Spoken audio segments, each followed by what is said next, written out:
es sabido, las entidades financieras son aquellas que tienen por misión la intermediación en el crédito, tomando fondos de los ahorristas, digamos, de la oferta pública de ahorristas y ofreciéndolos para aquellos sujetos que necesitan crédito para poder financiar sus actividades o inclusive para satisfacer sus necesidades de algún tipo.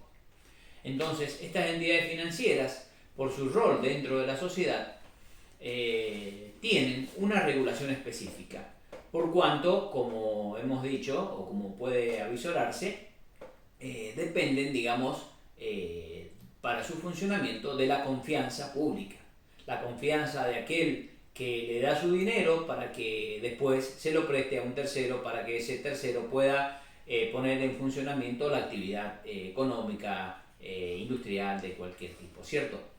En suma,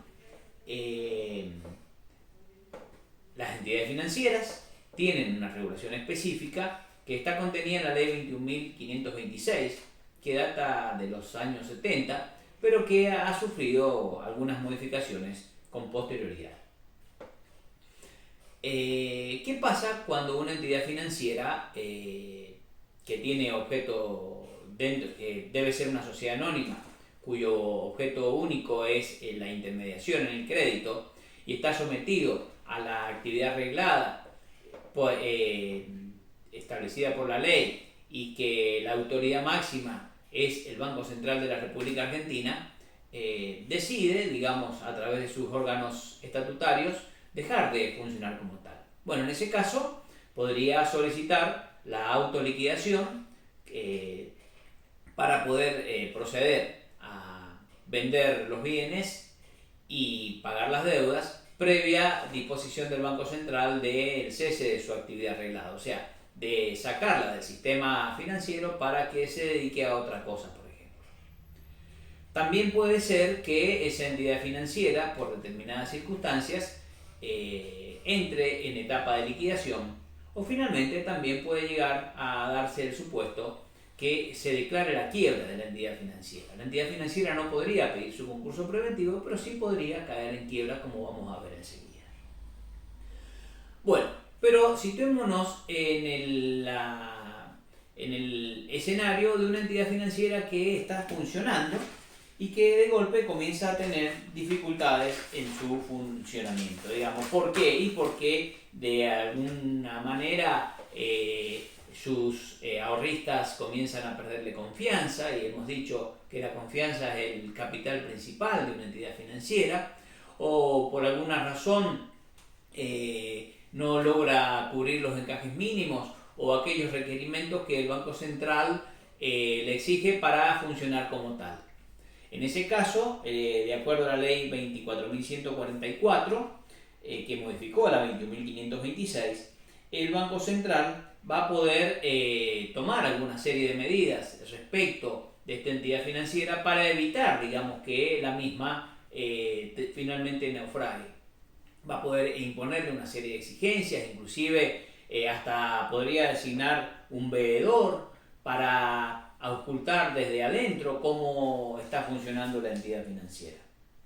Pero si así todo la entidad no logra emerger, digamos, no logra salir de esa situación porque ya se han producido corridas o situaciones de las cuales es difícil volver, el Banco Central está autorizado, digamos, a disponer otra serie de medidas. En esto aparece la ley 24.485 de 1995, que es lo que se denomina la exclusión de activos y pasivos, contenida en el artículo 35 bis de la ley 26.000, de la ley esta mencionada 24.485, que incorporó, digamos, esta ley a la 21.526, esta normativa.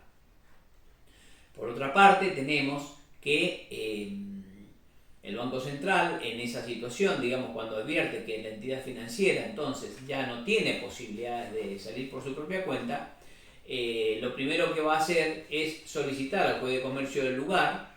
En el caso de Mendoza se ha convenido que es el juez concursal, que disponga la intervención de la entidad financiera. Ahora, la intervención es dispuesta por el juez, pero designando a los interventores que propone el Banco Central.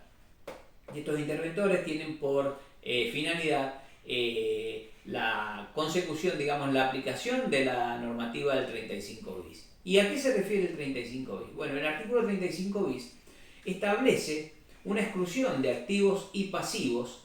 Los activos son los bienes, digamos, más importantes que tiene la entidad financiera, como son los inmuebles, todo lo que hace a sus bienes muebles, digamos, instalaciones y demás, pero también dentro de los activos vamos a encontrar los créditos que la entidad financiera ha otorgado, digamos, a distintos sujetos, y bueno, el Banco Central establece una serie de categorías para los créditos, ¿cierto? Categoría 1 son aquellos créditos que tienen todas las garantías y que se pagan antes de tiempo, por decirlo de algún modo. La categoría 2 son aquellos que tienen garantías y que se pagan en tiempo. Después tenemos alguna, vamos descendiendo, digamos, en el grado de cumplimiento por parte de los clientes de las obligaciones contraídas con la entidad financiera, y entonces ya tenemos una categoría en donde es necesaria, digamos, el deudor entra en mora y entonces finalmente paga, y después tenemos otra en donde es necesario hacerle juicio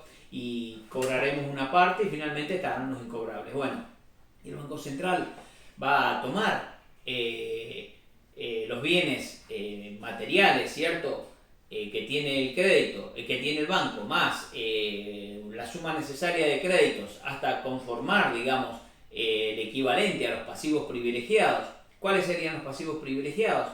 Y son los ahorros que tiene el banco, o sea, todas las operaciones pasivas, como son las cajas de ahorro, los plazos fijos, las cuentas corrientes cuando tiene saldo acreedor, o todo otro tipo de operación bancaria, digamos, en donde es depositario de los fondos de sus clientes, como así también las obligaciones de carácter laboral. La sumatoria de las obligaciones privilegiadas, como hemos dicho, o sea, las de los ahorros más los laborales, tiene que ser equivalente a la sumatoria de los activos mencionados hasta llegar a la categoría que sea necesaria para llegar a esa equivalencia, y entonces esos activos y esos pasivos se van a excluir y van a formar un patrimonio separado. Por otro lado, nos va a quedar algunos activos, llamémosle los créditos incobrables, o algunos pasivos, los quirografarios, por ejemplo, que van a ser los no excluidos, y con eso se va a formar lo que se denomina el residual. Bien, ¿qué pasa con los activos y pasivos excluidos? Los activos y pasivos excluidos entonces van a tener un tratamiento particularizado. Por un lado, también tenemos que la entidad financiera a la que venimos haciendo referencia, de golpe ha tenido esa situación, digamos, de irrecuperabilidad, teniendo en cuenta que cuando la entidad financiera se queda sin liquidez, se queda sin plata en la caja, esa iliquidez equivale a la cesación de pagos. Distinto es cualquier otro sujeto, que a veces la iliquidez no equivale a cesación de pagos, pero la entidad financiera sí, porque justamente su bien de cambio es el dinero. Si no hay plata, entonces no hay actividad y no hay posibilidad de que ésta se revierta. Bueno, entonces se hace esa exclusión de activos y pasivos, se toman los activos por un lado, y entonces dentro de los activos están las sucursales o los distintos establecimientos que tiene el banco. Esos activos entonces, primero que nada, se ofrecen a otros bancos para que asuman el lugar, digamos, que hasta ese día tuvo el banco que ha entrado en este procedimiento de crisis al que venimos mencionando. Entonces puede ser que algún banco adquiera una sucursal, y entonces esa sucursal pasa a ser de ese momento operada por ese otro banco. Esto que estoy contando pasa entre un viernes y un lunes, generalmente la experiencia que hemos tenido, por lo menos acá en Mendoza, con los casos del Banco Mendoza, de Luján Williams, que fueron los casos paradigmáticos de aplicación de esta ley, como así también el caso Bussi, pero el caso Bussi tuvo un interregno porque la ley justamente se sancionó cuando estaba el Banco Bussi en la situación esta de cierre temporario y ya no había forma de revertir la situación. Vuelvo entonces a lo que veníamos diciendo. Una vez que se hace la exclusión de activos y pasivos, se adjudican las sucursales a nuevas entidades financieras, que son las que el día lunes van a abrir con su nombre, aunque sean los mismos empleados, pero esos empleados son asumidos por estas entidades financieras nuevas y ellos van a ser los que van a operar la sucursal a partir de ese momento ya como si fuera una sucursal propia. Por otro lado, vamos a tener que eso nos va a dar la posibilidad de tratar los pasivos. ¿Los pasivos cuáles son? Y bueno, dijimos los trabajadores, que al no ser despedidos y ser absorbidos, digamos, por la nueva entidad financiera, no se generan los pasivos estos de indemnizaciones que correspondan. Por otro lado, tenemos los ahorros. ¿Y qué pasa con los ahorristas? Bueno, cuando llegan el día lunes a ver qué ha pasado, porque el día viernes se armó la corrida esa y entonces llegan desesperados, se encuentran con que ya no está el banco que ha caído, sino que se encuentra el otro banco y entonces ese otro banco le ofrece mejores condiciones, le ofrece mayores garantías, es más, le ofrece, por ejemplo, por ser ahorrista fundador de esa sucursal, alguna tasa mejor que la de mercado, de modo tal que el ahorrista en sí mismo no se ve tan compelido, digamos, si bien él podría llevarse el dinero, porque efectivamente el dinero lo va a poner esta sucursal, como si también va a ser puesto por el seguro de depósitos, por Cedesa, ¿cierto? Que es un monto que se va, digamos, un seguro que existe para cubrir justamente este tipo de situaciones. Bueno, el ahorrista podrá o no llevarse el dinero, si se lo quiere llevar va a estar, y si no, lo dejará. ¿Qué mejor para el ahorrista que una vez que cayó el banco al cual él le había dado su confianza, pero que después empezó a temerle, ahora sea sustituido por otro que para él es de mayores garantías? En ese caso, entonces, el ahorrista va a dejar su dinero en el sistema y va a evitar entonces que se consolide la corrida que había comenzado con anterioridad, digamos, la semana anterior. Por otro lado, nosotros nos encontramos con que los activos son más distanciados en el tiempo. Los ahorristas posiblemente todos los plazos fijos vencen en los próximos 60 días. Las cajas de ahorro y las cuentas corrientes son a la vista, con lo cual puede el titular llevarse la plata en el momento. Ahora, los préstamos que da el banco son siempre, salvo las operaciones de descuento de documento que pueden ser a 30 días, los préstamos que da el banco son a veces a 1 año, a 2 años, a 10 años. Si tienen garantías hipotecarias, posiblemente a 15, 20 años. O sea que se nos produce un descalce entre los activos y pasivos. Ese descalce, entonces, es el que, como dijimos recién, va a ser cubierto por las entidades financieras que se hacen cargo de atender a los clientes. Y a su vez, van a quedar a la espera, digamos, del recupero de los activos por parte de algún sujeto que se dedique a eso. Generalmente se constituye un fideicomiso. Acá en Mendoza tenemos experiencia de actuar fideicomisos, que fue el que llevó adelante la recuperación el recupero, digamos, de los créditos del Banco Bussi, o el Fideicomiso Mendoza, que fue el que llevó adelante el recupero de los créditos del Banco Mendoza, o el Fideicomiso Luján, que fue el que llevó adelante el recupero de los créditos de Luján Williams.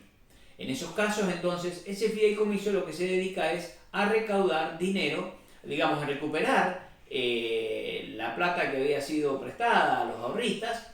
La mayoría de los ahorristas seguirán pagando su deuda mensualmente o como corresponda. Algunos le podrá llevar, digamos, podrá exigirle extrajudicialmente el pago, y finalmente habrá quienes les hará juicio. Bueno, todo eso que se va recuperando va siendo después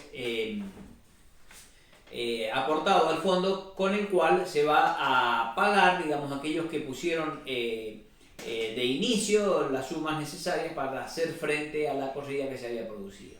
Con esto, ¿qué obtenemos? Y obtenemos que a pesar del problema individual de una entidad financiera, el sistema financiero en sí mismo no se ve afectado, por cuanto salió el resto del sistema digamos, salieron el resto de las instituciones bancarias y el mismo Banco Central a sostenerlo, y a su vez el sujeto principal de todo este sistema, que es el ahorrista, va a quedar satisfecho, digamos, con la solución. Mientras que por otro lado, la entidad financiera que tuvo dificultades, bueno, va a desaparecer porque ya no tendrá razón de ser su existencia, y nos vamos a quedar, como dijimos recién, con un residual. Ese residual está constituido entonces por aquellos pasivos que no estaban incluidos entre los pasivos excluidos, o sea, ahorros y ahorristas y trabajadores, como así también por aquellos activos de menor valía.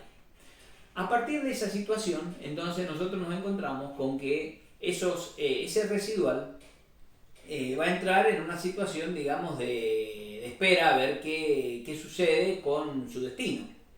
Bien, una vez que el juez dispuso la intervención, los interventores que toman posesión, digamos, de la entidad financiera y han dispuesto todas las medidas para hacer la exclusión de activos y pasivos, ¿cierto? Entonces han dejado ya transferidos los inmuebles, las propiedades a nombre de quienes son sus nuevos adjudicatarios, digamos los nuevos bancos, por ejemplo, o han endosado los pagarés para que el fideicomiso salga a cobrarlos. Bueno, una vez que ha ocurrido eso, nos vamos a encontrar con la situación esta que hay que decidir qué hacemos con esos activos y con esos pasivos no excluidos, digamos, con lo que sería, lo ya dicho, el residual de la entidad financiera. Entonces, puede ser que dentro de los 60 días posteriores a la intervención, los interventores decidan pedir la quiebra de esa entidad financiera. Si no lo hacen, pasados los 60 días, cualquier acreedor de aquellos no excluidos podrían pedir la quiebra.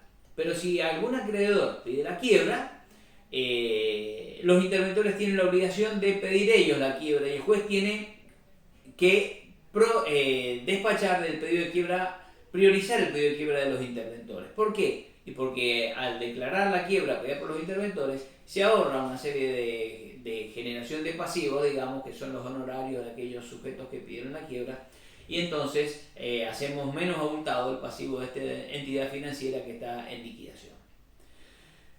Finalmente, si ni los interventores o ningún acreedor pide la quiebra, pero el juez advierte que hay un desbalance muy grande entre los activos y pasivos, en donde los pasivos son muy superiores, el juez mismo podría declarar de oficio la quiebra, que es el único supuesto en nuestra legislación que prevé que un juez declare la quiebra de un sujeto de oficio.